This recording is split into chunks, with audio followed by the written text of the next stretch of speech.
You're looking good, and it feels good to be with you today. Hello, I'm Kendall Brian Hunter, and this is News with the Eyes of Faith, where I talk about news from the perspective of Christ and the doctrine of Christ.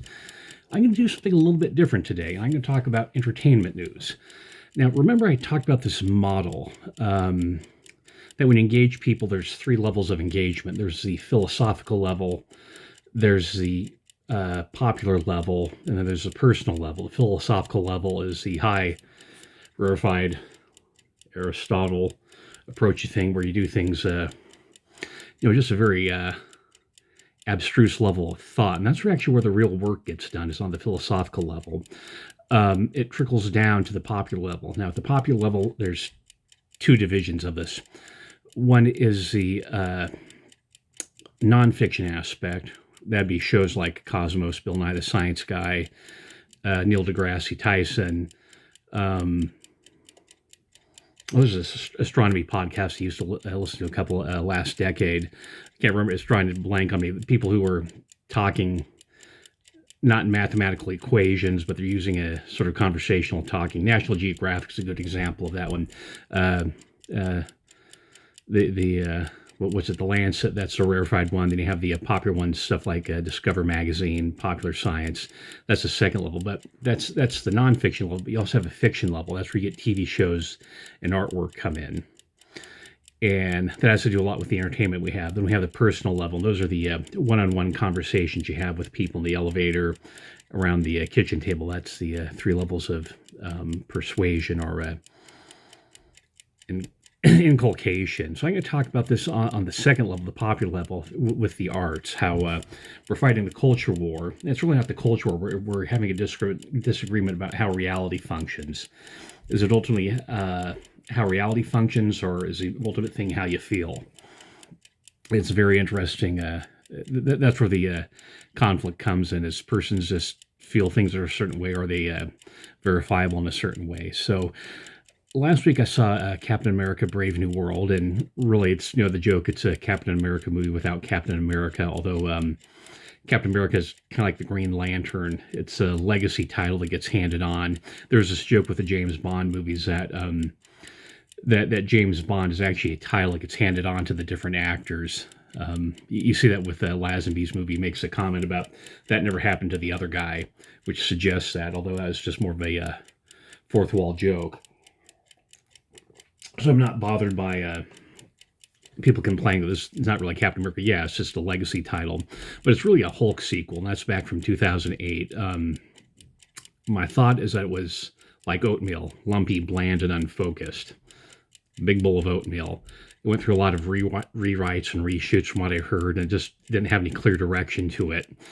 Watching it, and with the upcoming Thunderbolts movie, and I understand those should have been done in reversed order, because Thunderbolts, because that's Thaddeus, President Thaddeus's, or should say, the president's nickname is Thunderbolt, and it would make more sense he's still in office. Sorry for some spoilers here, but if you wanted to see it, you would have seen it. But watching these two movies is going to be like watching the Blue Beetle, Shazam, and the Flash. These are dead-end legacy products, and they won't have an investment. And it looks like the MCU is shifting over to this alternate 1960s of the Fantastic Four, which looks kind of nice. The artwork is, I'm getting the spots on the hands. So it's kind of funny. I like the artwork to it as sort of the streamlined modern, well, not streamlined modern, but the international style. That's like the United Nations building. If you're familiar with the capital city, Brasilia, very stylized architecture. So we'll see what happens, but just not a lot of emotional investment in here.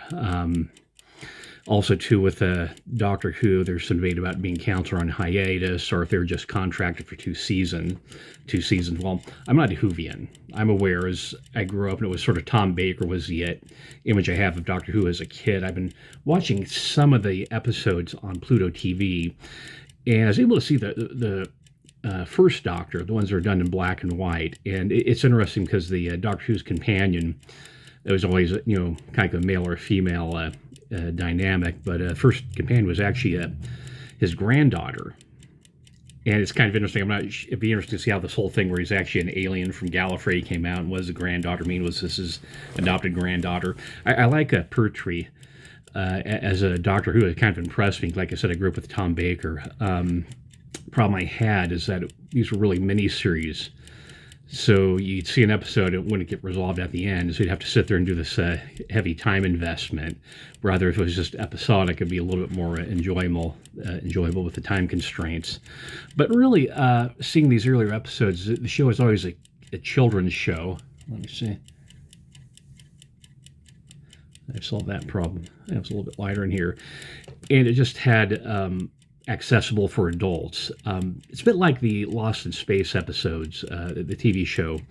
The season 1, which was filmed in black and white, if you watch it, it was episodic. It was a continuation of the previous episode. And like I said, it was really more of an adult show. Later, the writings shifted, so it was about Will Robinson, Dr. Smith, and the robot B9, sort of Pinocchio, Jiminy Cricket, and who was that guy? It was Lampwick, I think was the name of the guy who tempted him. So it's the good angel, bad angel, and then the innocent child in between. And you see it with the Dr. Smith turns into a character episode. You see how bad it went. So what they did with Doctor Who, like I said, from what I've been able to gather, is about 20 years ago, they were able to revitalize it. A bit like what they did with the Battlestar Galactica, because it hit a slump. But then they start with the past two series, as they call it in the United Kingdom, the 2 seasons. They had the female Doctor Who, and there's some drop off, and then they had the gay black Doctor Who, which is also, I hadn't seen any of these. Like I said, I'm not a Whovian, I'm talking about it, but it's interesting because they start injecting DEI into it, diversity, equity, and inclusion. And it just doesn't work. People just don't like it. The hardcore groups love it. Think of the Fembusters, all-female Ghostbusters. Nothing, it's just all women, but there's just really nothing new was added to the franchise. It didn't say anything different. It's just, okay, let's recast this with women, and we're supposed to be wowed by that now. You see the same thing happen with Doctor Who. Or not with Doctor Who, but with 24, is that they started out, and you just normally get a normal franchise fatigue. A series runs its course throughout the seasons. They just run out of ideas. They say what they have to say, and it just becomes so like some of these old cartoons that have been going on for a long time. Just not to pick a fight with anyone, but somebody's just not as interesting as they used to be. And same thing with 24. They started, make this more palatable to Muslims, because there's a danger of anti-Muslim bigotry, which is a real danger. But yeah, it's just like with Doctor Who, it just ran its course, and they started doing DEI as a problem. The idea that you need to attract a younger audience because the older audience is dying out. But yeah, it's just not working right. So I sort of talked a little bit too long. I should stick closer to the notes. So Amazon buys the rights to the movie rights to James Bond. Now, I'm a little bit more into James Bond. I've read all the original Ian Fleming novels, and I've seen all the movies. So grew up with Roger Moore. The first one I saw was Moonraker. That was really after Star Wars. I remember taking the scene at the end and just little kids. And yeah, I think it was long ago before we saw the next one. My favorite is Timoth Dalton. He gets the he's one closest to the novels, and the green eyes are a nice touch. So the big fear is that once Amazon gets control of it, they're going to do to James Bond what they did to Lord of the Rings, just really muck it up. And the same thing that we saw with the Shannara series. I'm not sure who does Shannara. I think it was Netflix did that. They have this really good property, and they just screw it up, and they're not doing it right. In fact, it's enough of an issue that Brandon Sanderson says, "Yeah, you're not messing with my stuff. You don't have a good model right now, and you're mucking up Wheel of Time, Shannara, Lord of the Rings. You're not touching it." It's the same thing that could happen with James Bond. The idea that doing a James Bond expanded universe, female James Bond, I'm all for it. But then again, you can always create a new franchise. I mean, that's what Star Wars was. Is Lucas wanted to do a Flash Gordon movie, he couldn't, so he came up with his own series. Same thing with Babylon 5 and Battlestar Galactica. These weren't franchises that were around when I was a kid. Stargate SG-1, so you can always come up with a new one. It's always there. So we'll see what happens. But the common element with all of these, it's the DIs and infecting stuff, and it goes out. You want to promote diversity, equity, inclusion. Those are all lofty ideals, but your way you're implementing it is very destructive. Sometimes it replaces institutional racism with institutional retaliation, becomes anti-white, is really what it amounts to, how it's being implemented. And that's my question, is not the goals, but the implementation. Well, let's go to sports news. I'm doing this a little bit backwards from your newspaper. Do the soft news first and the hard news. So, U.S. versus Canada, we lost. Not the Miracle on Ice, the Miracle on Slush. So just enjoy it like a Super Bowl game. Donald Trump's making these jokes about Canada as being the 51st state. The sad thing is some people think he's really talking about that. They can't tell when he's cracking a joke. Okay, some church news. Deseret Book has published 2 books, a boy's guide and a girl's guide to Heavenly Mother. So I just saw some screen captures on it. My response is free market. Okay, you write a book, fine. They want to publish it, carry it in Deseret Book, fine. No one's forcing you to buy it. It's not coercive. And let's let the free market take care of itself. Although, to be honest, some things Deseret Book has allowed has certainly raised my eyebrows. Sisters in Zion, you always want them. Well, we have these 2 ladies that can be good get the good perspective on the black experience and the convert experience in the church, and they joined the church and started criticizing the brother. And I've seen their post on Twitter of X about church garments, etc. Became a rallying point for the Democratic Party. But like I said, just go back to the free market. Let people's choice, agency. Remember that War in Heaven thing? Just let people choose what they like and don't like. Salt Lake Tribune, more church news, reporting there's a change in the church video or the church article on polygamy. This is one for the children. So the first draft, it had Joseph Smith talking with Emma, Joseph Smith teaching the other apostles, and then Brigham Young and his wife talking about it. And so, not endorsing this, but Mormon Stories on the Instagram has screenshots of the old and the new one. So I'm just citing this as a resource to look for stuff. I'm not endorsing their spin on what's going on. And so it's kind of interesting. It's, of course, there's always this danger when you teach polygamy. We have in Utah, the formal high-haired polygamy. You know what I'm talking about when I use high-haired, that you have people who dress normally who are assimilated, but also practice it. They'll live next door to each other and do a lot of welfare fraud to take care of the 2 families. My issue is the pattern of release and backtrack. Is that there's a problem with the vetting process going on at some level with the church. Is they're making an announcement and they're backtracking it. Now, here's some examples. The church said, okay, we're going to do away with Saturday evening sessions, so just 4 sessions a conference. And people said, they're going to hear less women speakers. Some people liked it. So 50 days later said, okay, we're going to have Saturday session again. Manti Temple's another one. We're going to remodel the Manti Temple. I've been there. Little Minerva Tigert paintings, and then after they make this announcement, President Nelson says that they got a revelation that he needed to preserve the heritage of it. I shouldn't mess around with my shirt as I'm doing this. And the other thing was, of course, with the children of LGBTQ people who want them baptized in a church that they believe is an institutionalized hate group. So LGBT people think the church is a hate group, but they want their children baptized and ordained to the priesthood. And once again, President Nelson said he got a revelation. He explained at BYU that they changed the policy based on data. But I'm just kind of curious, it seems like you're rushing stuff through. That you have this vetting process, so you release it and then you're done, and you don't backtrack with it. And this has not happened before, not within my lifetime, and not with all the historical studies I've read about the church. They'll have a good vetting process, and then they'll do it, and they won't release it, and then backtrack and offer the corrections. So I'm not sure what's going on, and it's something I see, and it kind of puzzles me to the point where I'm bringing it up. But this is how I phrase disagreements with the church. I'm seeing things a certain way. It feels like you're rushing stuff. You're not doing a good vetting process. I'm open for clarification and correction. A bad way to do that says the church is wrong, blah, blah, blah, blah, blah. I'm leaving it open for discussion and clarification. I said, I see this as an issue. What information can I get to help me see things in a better light? And that still stands. Doge dividend, 5,000 Elon Musk was able to cut stuff where he could give 20% or $5,000 to every person. And I have to say that the homeless vets and single moms could sure use that money. There's been a lot of criticism. People suggesting that it's going to cause inflation. Well, yeah, it always does. It's nice that the Democrats are mentioning that government handouts cause inflation. So you think about it in terms of welfare checks, SNAP, CHIP, COBRA. Does that also cause inflation?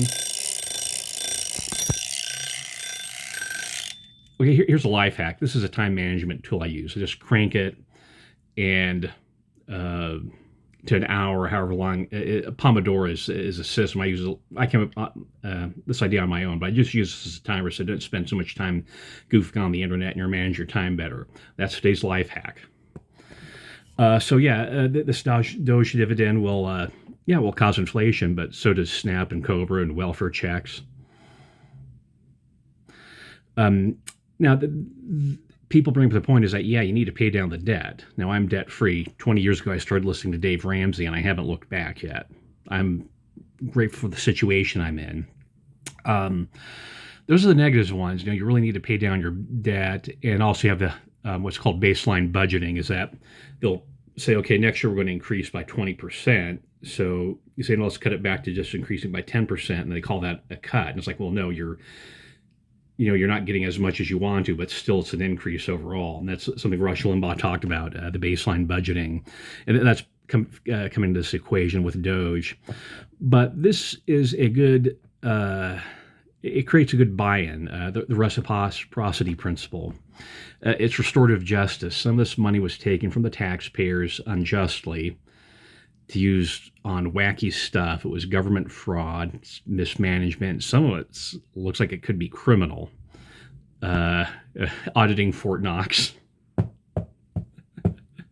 And you're puzzled by that. It also creates an emotional buy-in. Said, yeah, I don't know what Trump or Elon Musk up to, but I did get a $5,000 check on top of my tax refund. And hey, let's rethink the IRS.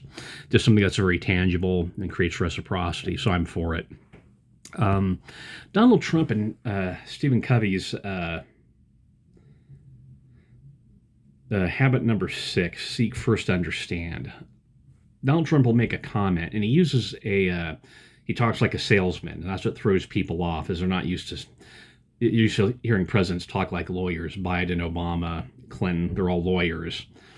And so when you have somebody who talks like a salesman, it throws people off. They're not used to talking like that. It's something called puffing, where you make sort of exaggerated claims. This is what puffing is. You go to a used car lot. The salesman comes to you, gets you sitting inside the car, says, this car is the best car on the planet. You get in this car, it'll make you feel like $1 million. When you drive this car around, your friends are going to turn their head and say, wow. That's puffing, and that's perfectly legal. Now, to say this car gets 1,000 miles to an eyedropper full of gasoline, no, that's fraud. Turning back the odometer, no, you can't do that. But making sort of these abstract salesman pitches, yeah, that's perfectly legal, called puffing. Another thing to think about is if J. Golden Kimball said the same things that Donald Trump did, would you process it differently? So seek first to understand, then be understood. Stephen Covey's habit number 6. Add that to your success library. It's a common courtesy, and you really want to be effective, or you just trying to do a kamikaze run. Okay, fairness for all news item. I was listening to a news report about this, and it has to do with birth certificates and marriage licenses. Argument about, okay, gender versus sex. Can you change your sex on your birth certificate? How you solve the problem is just have 2 boxes. Okay, one's your sex birth and one's your gender. So you can't change your birth sex, but you can change the gender later on. And there's no reason why you can't do both, where you can have a box with that, just recognizing situational realities. Is that fairness for all? Does that feel good? And it's the same thing, too, with marriage certificates. They'd have a husband and wife, spouse 1, spouse 2. So you're just printing these things off of PDFs. Just have different marriage licenses for the person's preferences. It's positive, constructive law. You can change it. We've amended the Constitution 27 times. Not 28 times, President Biden, but 27 times, and certainly we can tweak this stuff around. So Trump on Zelensky. I served my mission in Portugal, and after my mission with my parents, I was able to travel to Russia. So I have friends in Russia. I've been to Russia. My next door neighbors, two of them are from Ukraine. Two of the women I work with are also from Ukraine. And Trump posted this comment, think of it, a moderately successful comedian, Volodymyr Zelensky, talked the United States of America into spending $350 billion to go into a war that couldn't be won, that never that never had to start, but a war that without the U.S. and Trump will never be able to settle. And it talks about spending. Why didn't sleepy Joe Biden demand equalization in this war far more important to Europe than it is to us? That's a valid point. That's why it took us so long to get involved with World War II, as we fought World War I and said, hey, look, man, this is their problem. The Europeans can figure it out. Germany can figure it out. They have enough money in Germany and United Kingdom. On top of this, Zelensky admits that half the money we sent him is missing. So I haven't had that fact checked, but isn't that just sort of a Doge question? A dictator without elections, is that a factual question? So it goes on. Zelensky keep the gravy train going. Yeah. Are these fair questions about where our money's going in light of this Doge, where we need to cut back on spending? And Germany, does Saudi Arabia have an interest in this? They have plenty of petrodollars. So, yeah, Ukraine was invaded. They're the victims. And you understand just war from the Book of Mormon. Oh, stand there. I got some stuff on it. But what the Book of Mormon teaches about that. In fact, I'm going to go into that right now. So let me grab it up. It should have done a little bit more setup. So this is in the Book of Mormon, where it talks about a just war. And if you're invaded, there's certain rule. And that's also in the Doctrine and Covenants about defending yourselves. But in the Book of Helaman, chapter 4, it talks about this war with Moronihah. And right there, chapter 4. And what happened is that the Lamanites invaded, and Captain Moronihah was able to fight them off. But it says they got about half their lands back, but couldn't get the rest of their lands back. And this was what it said. Therefore, they did abandon their design to obtain the remainder of their lands. For so numerous were the Lamanites that it became impossible for the Nephites to obtain more power over them. Therefore, Moronihah did employ all of his army to maintain those parts which he had taken. So this is our issue with it. Now, I have a degree in history. My minor's in political science. Been to Russia, so I studied the history. And Ukraine was part of the Soviet Union. Ukraine's the breadbasket of Europe. It's a very fertile land, and it has great ports. Crimea, Krem. It's a sort of a diamond-shaped thing, so it's very good for shipping. So, do we take off Russia and get a limited nuclear strike against the United States for intervening? Do we drop an atomic bomb on Kiev while we're going on this war with U.S. war with Russia? China invades Taiwan, or is this just a situational reality? Is okay? Let's take the status quo as it is right now. Could have gone as okay. You invaded things, or let's belong to Russia. Let's stop people from dying. What's the situational reality?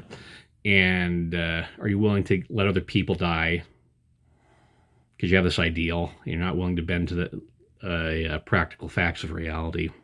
So here about 23 minutes. Let me cut this short. As I was watching Glenn Beck, and he had this clip about J.D. Vance talking about denouncing European censorship. And that's interesting, is he's doing a good job of it.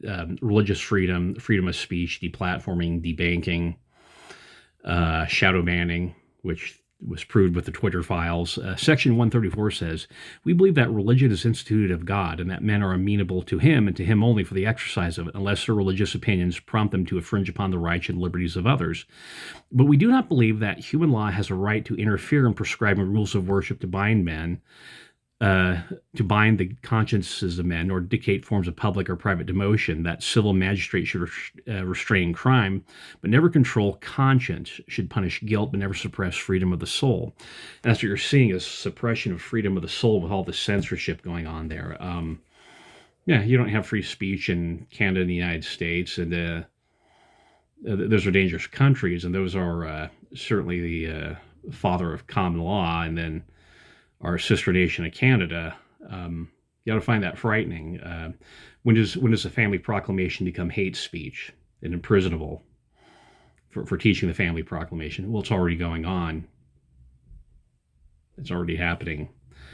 Speaking of the family proclamation, here's a family proclamation perspective. Back in 1993, Elder Neil A. Maxwell in conference gave a talk, and he said, "Why not require family impact studies before proceeding with this program or that remedy? Since of all environmental concerns, the family should be first. Hundreds of government departments and programs protect various interests, but which one protects the family?"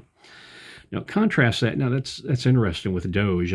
We have all these government programs that we certainly consolidate, and yes, people are going to lose their jobs. Friends of mine in D.C. are going to lose their jobs. That's going to be disruptive to them. But you don't want to collapse the system. Is this amputating a limb to save the body? I think it is. State Representative Lori Pohutsky underwent elective sterilization. The 36-year-old Democrat said surgery was a personal decision she'd been considering for a few years and was finalized by Trump's election. She wanted to validate the fears of other women might have about access to contraception by sharing it. She'd been thinking about it. She wanted to validate the fears of other women might have about access to contraception by sharing it. This is what I'm talking about. That's kind of like a woman gets mad, cuts her hair off. Cutting her uterus out of her body. What does that have to do with anything? But there's this bizarre thought process, a very frightening thought process, where a state representative thinks that that's an appropriate response to Trump's election is to removing her uterus. That ought to scare you. That is really strange. And you call us weird because of the type of underwear we wear. It's not healthy. And I said, that's crazy. This is, like I said, I was talking a little bit about logic. Now here's a logic lesson. So I had this prop ready. Quote from Aristotle, but first a quote from President Clinton. And President Clinton, during his testimony on Monica Lewinsky, he made the statement, "It depends upon what the meaning of the word is." So you Google that. Depends upon what the meaning of the word is. What Aristotle said in his book on metaphysics is that is only means one thing. There's no ambiguity. And where this is ethics, psychology, on interpretation, metaphysics. So Aristotle's book,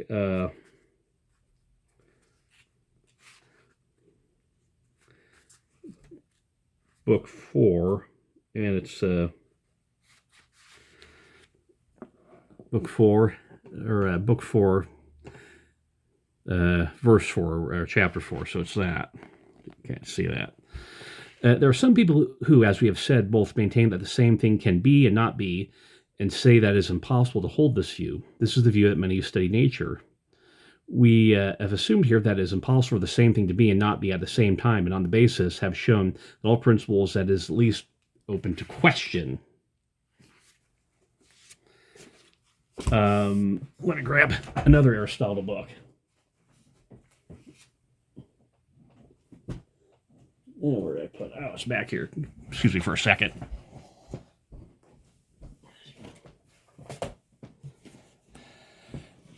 As you can see, I'm not doing this polished. I'm going to make this sort of a friendly conversation with us. I want to make this metaphysics book 3. I don't sell bobbleheads. I like doing this kind of off the top of my head. I enjoy it. There are many senses in which a thing may be said to be, but all that is related to one central point, one definitely kind of thing. It is not said to be by mere ambiguity. So, you want to study Aristotle, I recommend this. This is sort of a next level game of Aristotle. This is the modern library classics. But is only has one meaning. And this is something called the law of identity. That something is what it is. And so when you're talking about things, they have to be real things, not imaginary things. Now, there's a branch of logic called modal logic, which deals with hypotheticals and possibilities, pioneered by Leibniz. But I want you to think about the term when you say something is, it is what it is, or what it is. This whole thing is that is has some weird meaning. That explains a lot about Bill Clinton, and explains a lot about the left, how they want to have incoherent emotional attachments. So they have all these compartmentalizations, these mental silos. They believe a lot of contradictory things, although believe things that just really aren't true, but they're so emotionally tense. That's why they find them valid. And remember, it's not between truth and falseness. It's what do you find validity? Something that's factually correct, or what's emotionally intense. And the validity, what it has to be valid because it's true. And that's what this is principle is. And I'm going to start talking about the next two laws of logic later on, the law of excluded middle and the law of non-contradiction, although I sort of hinted at that, because once you get one in place, the other two fall in place. But, this is why, because the law of identity, something is what it is, or what it has, we're talking about the is principle. That's why you can't prove a negative, because it violates this fundamental law, the law of identity. So that was a rough draft. I may do a better presentation later on. But just kind of think about this. We're talking about how people's minds operate very differently, the left and the right. And that's why we have this culture war, why some people think doing DEI and MCU and in Star Wars and in Doctor Who is a good thing, is that our minds are just operating different. And all goes back to the is principle of what I just talked about. So get this. This is the, what is it? Signet Classics edition, Philosophy of Aristotle. So the cover looks like this. Used book will have a different cover, but I recommend this. It's going to sharpen your brain. So here we're at a half an hour, and that's news with the eyes of faith.